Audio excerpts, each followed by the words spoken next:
Dear FCC, this video may contain vibrant colors, but it is not for children, nor am I a child. Anyways, on with the video. But there's another group who sits with their note files and spend years plotting out and planning and saying this battle happened in this one place that is, it's irrelevant to the plot and the conflict, but it's so much fun for them to world build that they'll spend That was an excerpt from the podcast Writing Excuses, hosted by author Brandon Sanderson. Of all the authors in modern fantasy, it's hard to find one as prolific or successful as Brandon Sanderson. Known for having a writing speed comparable to The Flash's running speed, Brandon's books always delivers on a few things: excellent structure and world building. You may think that worlds as unique and widely praised as his are the culmination of a lifetime of creative thought. But that's not really the case. There's a lot to be learned from Brandon, but I believe the most important thing is world building. So let's learn how to build a world quick with Brandon Sanderson. Be it for novels, manga, TV, tabletop, or whatever have you, world building is an integral part of any story. Even stories meant to take place in this reality have some degree of world building, only to a more minor extent. Essentially, when building a world, you present the audience with a few basic premises which govern the laws of the narrative. For instance, let's look at Fargo.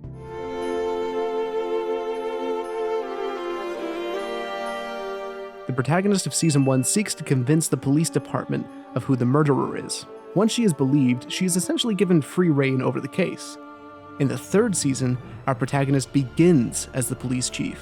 What ultimately stifles her progress isn't disbelief, although that does play a factor, but rather a bureaucracy which wasn't present in the more hectic stories of 1 and 2. We're told by these minor premises that this story is going to focus a lot more on systems, which fits with the main villain, a character who knows how to cheat the system. This contrasts against the more violent, nearly Western portrayal of America's Midwest seen in Seasons 1 and 2. This is, of course, world building, only to a very minor extent. In fantasy, we often get worlds more epic in scope, derived completely from fictitious premises. Now, building a completely new world comes with some caveats not present while working in our own. The two main differences are: 1, you can't focus on as many minor details as something like Fargo does, assuming you don't have infinite time, that is. And 2, your world must be distinct and hook the viewer in based on premises alone. Some authors believe this means that the world's history must be cataloged from its inception. This would be the Tolkien style. There used to be a time when you could get away with more setting pieces and whatnot. People want character. People want character and they want conflict, and rightly so, I think. That's the soul of story, is character. Brandon is not a follower of the Tolkien style, rather a perfect example of the opposite. Brandon spends a comparatively little amount of time on the worlds of his books than his predecessors or his contemporaries. And yet, it's his worlds which never find me growing bored. Why? This can be attributed to one main thing: its wealth of great premises. Years ago, I listened to the Writing Excuses podcast when Brandon said, Lining and things, but for me, the trick with a novel is you need more than one good idea, and you need good ideas that have good chemistry. It's like a romance. You need to see these ideas, and you're a matchmaker, and you're trying to match them together in ways that create cool chemistry. I believe the best example of this is his book series, Mistborn. While describing the plot of the first Mistborn book, I can explain it in a few different ways. The first, the premise of the world. There was a climactic battle between good and evil, good seemingly winning. But 1,000 years have passed. The once great hero has become the immortal, evil overlord. This is a fairly good hook, which assuredly grasps the attention of many. It posits the question, what happens when the hero becomes disassociated and uncaring for the world after having already conquered it? But I could also describe the book like so. A ragtag group of thieves are tasked with pulling off a heist against the almighty God King of their dystopian society. Immediately we ask the question, how are they going to pull this off? Both act as a good introduction, but each idea is its own independent premise. A heist against a God King, and what happens when the immortal hero becomes cynical. We put these together and we have a story like no other. And that isn't even to touch on Brandon's overarching idea of having different eras in the Mistborn series. which is a premise in itself, wherein we take a fantasy world and gradually age it to the point of sci-fi. So, simply put, one idea is not enough, but rather 2 or 3 great ideas might be, given that they work well together, of course. After all, both the first and second premise of Mistborn imply some type of all-powerful being, which allows the two to believably work together in a natural way. This is the hardest part, coming up with multiple premises which work together in a natural way. Now that we've established how this works to create a unique story, let's look at how the world feels as full and believable as other more lore-based worlds do. This also relates to the premises in that each occupies a different point in the world's history. The fallen hero premise acts as our past. The heist acts as our present. The progression acts as our future. This all plays into one of 2 ways this world has been fleshed out, that being change. We'll talk about the other in a bit. There is nothing less believable than a world that remains stagnant, and it seems as if Mistborn would be hindered by that. After all, the world did remain stagnant for 1,000 years. But Brandon gives us a reason for this. He builds it into the premise. This world's God King has kept it that way, intentionally. If we were to read multiple series during that period of stagnation, this exception would not have passed. We as the audience are given small snippets which imply a rich history.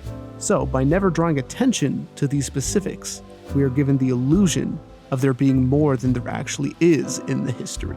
In Mistborn, we don't focus on the past, but rather how we can change the future. And this is further represented and expanded upon by Brandon's third premise of aging the world, which you don't have to do to the extent that Brandon has, but it should always be something that you think about. So, think about how your story affects the world. How do things change? By answering this question, your viewers, readers, players, whatever, feel the impact of the story they're experiencing or have just experienced, and will usually become much, much more invested in your universe. For another example of this, we could look at the classic and beloved manga, Berserk. Its world similarly has comparatively low amounts of lore than its contemporaries like One Piece or Hunter x Hunter. Berserk's past is touched upon by immortal beings and unexplained artifacts, detailing the cyclical nature of the empires, cataclysmic events, and prophecies of its world. The present is defined as a low magic world, plagued by a war of 100 years, following a group of mercenaries, attempting to end that war and place their leader as king. The future changes all of this by having a character ascend to godhood and introduce fairy tale creatures as well as magic to the world. This causes a huge shift in power dynamics and political structures. These changes are at the heart of Berserk, and have helped so many on the believability of its world. Now, let's get to the second way the world has been fleshed out, and that's its interconnectivity. You see, it's easy to come up with an idea, but simply inserting an idea into your world does nothing. If one aspect of your world remains disconnected to the rest of it, it feels a bit janky, and in a few ways. Sometimes that means it'll feel cobbled together. Other times it means that it'll just feel completely incomprehensible or inconsistent. Regardless, it breaks immersion, something you rarely want to do. If we were to look at just the magic system of Mistborn, which should really have a video to itself, we would find how one aspect has influenced the entirety of this world's culture. Here's a brief summary of the system. Certain people, specifically of noble blood, have the ability to use magical powers based on a metal they're able to consume. Each person can only use one type of metal, and their power depends on that type of metal. Usually these powers have to do with metals, like the ability to push or pull on metals. Some less so, like the ones that raise or calm emotions.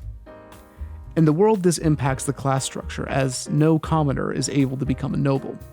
It's simply not in their blood. But furthermore, nobility isn't allowed to mate with commoners, lest the magic spread amongst them. On the economic side, we see the owners of mines as the most wealthy and powerful people.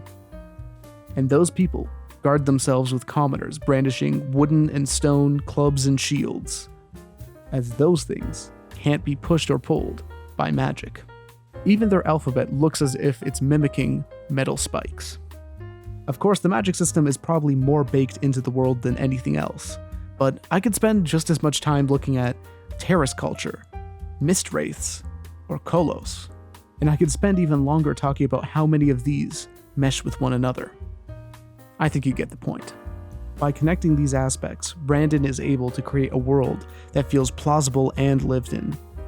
This, matched with the other more broader premises, allows Mistborn to be such a memorable world. And you too could build a world that is instantly memorable and full by using these tips. Whoa, hey, thanks for watching. If you like the video, give it a big share. I really do need that to justify making these. I spent like 30-40 hours on this guy, so yeah. You can also check out Brandon Sanderson's works in the link down below. Definitely do that because he's an amazing author. Yeah, I hope you have a nice day.